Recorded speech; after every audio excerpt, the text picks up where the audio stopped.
Dianna Russini, The Athletic, senior NFL insider. Plus, you got a great podcast with Chase Daniels. So there's a weird story out there, and I don't know what to make of it. You talked about it with Chase. That I said this, I think I said it Monday on the air. I didn't know Derek Carr was injured, and all of a sudden he's going to miss the season. I'm on vacation. I'm like, what? Where did that come from? Give me my take is, are they sending a message that, hey, we're going to draft Shedeur Sanders, pal? So, what is the story? Is that gamesmanship? What's happening with Derek Carr? It's so funny. My former colleague and very good friend, Jeff Darlington, was covering the Masters. And when he got back on Monday, he called me, said, Derek Carr's hurt? What's happening? So he felt the same way you did of where did this come from? Well, it was a late Friday afternoon news drop. That's probably why you missed it. And look, Derek Carr's had shoulder situations and issues, the rotator cuff, for a while. Yes. This has been going on. He has a history of it, right? But they restructured his deal. So if you restructure your quarterback's deal that is very Derek Carr friendly, then you have to believe that this organization didn't have any concerns that this would be an issue in this upcoming season. So Friday, the news comes out that Derek Carr may miss this season. And I have to tell you, I immediately started getting text messages from people around the league with, hey, this is fishy. Or I had one head coach say, trade bait. Right? There's more to this story. So I did some digging on it. And I do think Derek Carr has a shoulder situation going on. I don't think he's lying about it. I don't think he's putting this out there. This is not who Derek Carr is as a human being. He's got high character. But I just think it's peculiar. And I think the team thinks it's peculiar. Yeah. I reached out to some people with the Saints when this all was happening, and they knew of it, meaning they knew something strange was boiling. Derek Carr was looking to possibly get out of New Orleans after Dennis Allen was fired. And I don't think he wants to be there anymore. And I think the Saints are committed to getting a quarterback in this draft. Yeah. That I don't think they're going 9 with it right now. I don't. I think they're going best player available here. I think they're going pass rush. I think they're going to redo their front. That would make sense to me. But I think the New Orleans Saints going back to the end of the season did so much work on this quarterback class that I see them getting involved in some way, in some round here at quarterback. So what does that mean for Derek Carr? I don't know how this gets solved, because to me, this tells me Derek Carr doesn't want to be there. And how are the Saints going to sell that? Right. How are they going to sell it to their fans that this is our guy? Yeah. Oh, wait, he doesn't want to be here, but we paid him a boatload of money. Yeah. So they either got to get some marriage counseling or just part ways. Okay, so I saw a story this week, and my projection on this, I was playing part sociologist or something. I said the Giants don't really care about Shedeur Sanders. They're going to see him again because they want to send a message to the Saints and the Steelers. Oh, no, we're going to forget Russell Wilson and Jameis. We're going to take Shedeur. So they go to Boulder. I mean, they've already got 50 games on tape. They've got the pro day. They've interviewed him. There's no secrets or mystery with Shedeur Sanders. He's been like Caleb Williams. He's entirely public. They're doing this, and I think it's actually pretty clever because they want to move down in the draft and solve their roster for Russell Wilson. They want to solve it and get more players. Am I wrong, or do they really, are they considering getting another quarterback? The Giants GM, Joe Shane, lives a town next to mine. I see him and his family around. I've seen Joe Shane at more Colorado events than I've seen him in Bergen County, New Jersey. They've done plenty of work. Right. They know who Shedeur Sanders is. They know. And look, I do think there was a point, Colin, where there were people in that building that had him ranked number 1 of this quarterback class. I think that's who they wanted. But I think the tides have changed, and I think there are still people there that probably want to go quarterback here. But Joe Shane spoke to the media this afternoon, and I think he tried his best at keeping this quiet. But to me, my takeaway was they're going best player available at 3 for the future of this Giants organization, and they've got Jameis Winston and Russell Wilson on their squad now. Yeah. My question for them, though, is this who you really believe is going to save your jobs?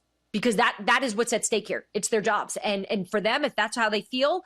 But yeah, I'm with you. I think there's a lot of smoke. The owner's not even going to the private workout. So that tells you what you need to know. But we'll see what happens over the next few days. So I know this isn't a classic NFL question, but I think it's a fascinating story. College football just had their first holdout in the history of the sport. Nico Iamaleava. I got it right. There you go. I've been practicing that for 2 days. So talented kid goes to Tennessee, paid $2.5 million redshirting. And then all of a sudden story comes out, I want $4 million. And Tennessee's like, okay, we're done here, which the kid's talented. I thought there would be a bidding war. Well, now you hear stories that Belichick's not interested. There's not a bidding war. It's like the rest of college football is holding the line saying, we're not going. And I said earlier, quarterback dad has become pageant mom. It's crazy town. Are NFL people monitoring this? Because I thought, Dianna, that if he had a really good year at Tennessee, he was a first-round quarterback, maybe the second or third best quarterback. What are you hearing? It is the Wild West right now in college football, and that's the problem. And there's too much unknown.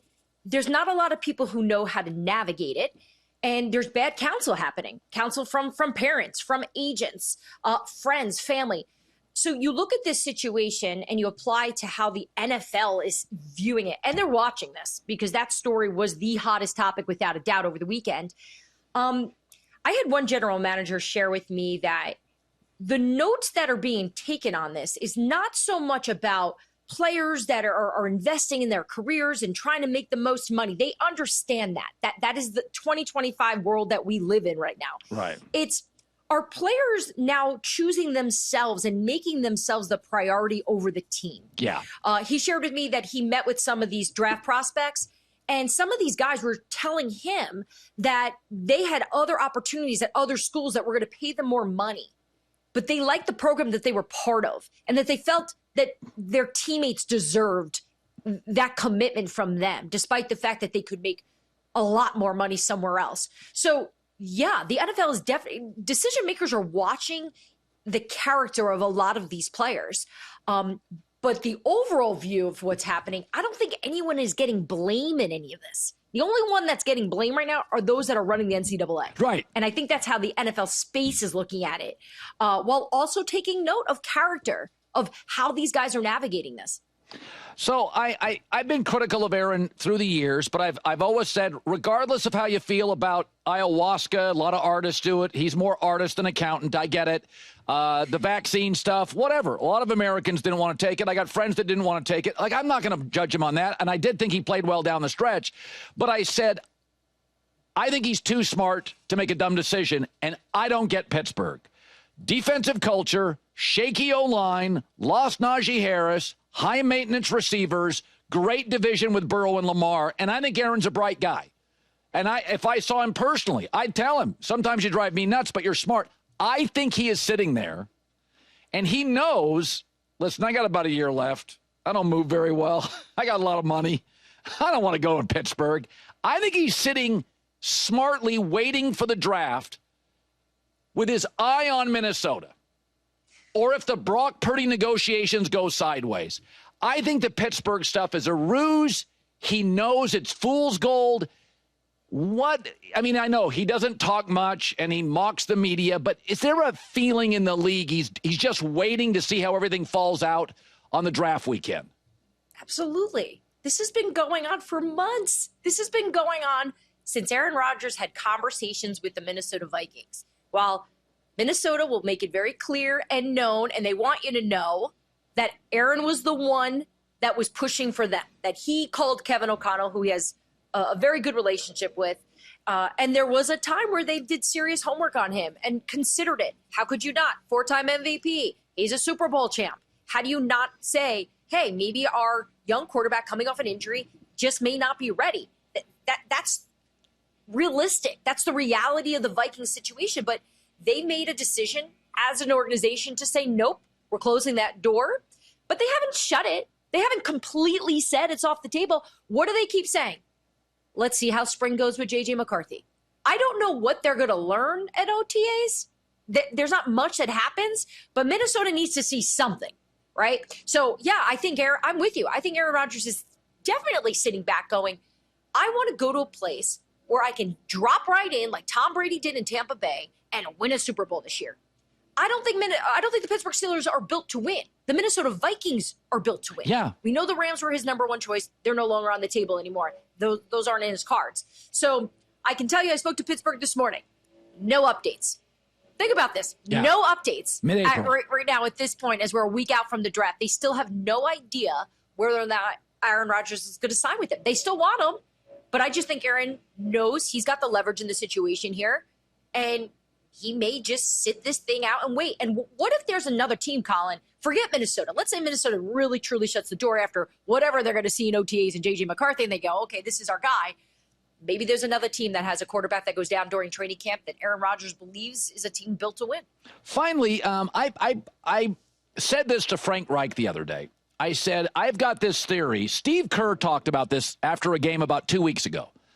He said, there's never been more money in the NBA, and owners have never been richer, but they'll fire a staff in a heartbeat. I mean, we just saw the Nuggets, the Suns. I mean, Nuggets are a playoff team. Memphis is a playoff team. Owners now just fire guys. Viable playoff teams.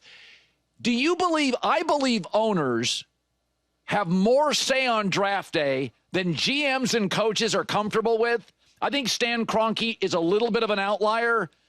The Hunt family is a little bit of an outlier. Do you talk to GMs and they ever say, yeah, well, we'll see on draft day who we draft? I mean, do you sense this? Yes, there's versions of ownership's presence in these draft rooms and their involvement. You've got some owners who will say they're not involved, but their body language tells you everything you need to know. And if you're the general manager employed by this owner and you're watching and you're reading that, you're probably going to make a lot of your decisions based on what you're sensing. Maybe even going against some of your own belief, knowing that you probably want to keep your job, right? So you have that version.